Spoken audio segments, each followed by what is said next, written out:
अस्सलाम वालेकुम। मैं आप सबको 14 अगस्त की मुबारकबाद देता हूँ और सबसे गुजारिश करता हूँ कि बहुत रिस्पॉन्सिबिलिटी के साथ ये इवेंट मनाएं, ये दिन मनाएं और ये ज़रूर याद रखें कि कितनी कुर्बानियाँ देने के बाद हमने अपना ये मुल्क पाया।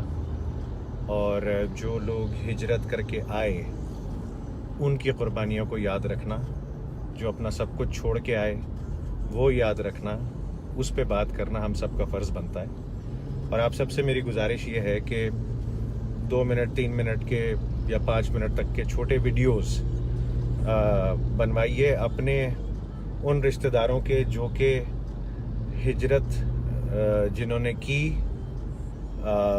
अगर वो हयात हैं माशाल्लाह तो उनकी ज़बानी जो इवेंट्स उन्होंने देखे वो ज़रूर रिकॉर्ड कर लीजिए और उसको फिर अपने फैमिलीज़ आगे रिश्तेदारों में और हम सब के साथ शेयर करें। बेशक इस पोस्ट के नीचे शेयर करें ताकि हमें भी याद रहे और इम्पोर्टेंस का हमें पता रहे कि कितना मुश्किलात और कितनी तकदो के बाद पाकिस्तान को हासिल किया गया। और फिर जो लोग अपनी ज़मीनें, अपने घर बार, अपने रिश्तेदार, अपने अजदाद की कब्रें वहाँ छोड़ के आए, उनकी मोहब्बत का अंदाज़ा आप लगा सकते हैं कि इस मुल्क के साथ क्या है, क्या रहेगी, क्या रही है और क्या रहेगी। अनफॉर्चुनेटली उन्हीं को रॉ का एजेंट भी कहा जाता है।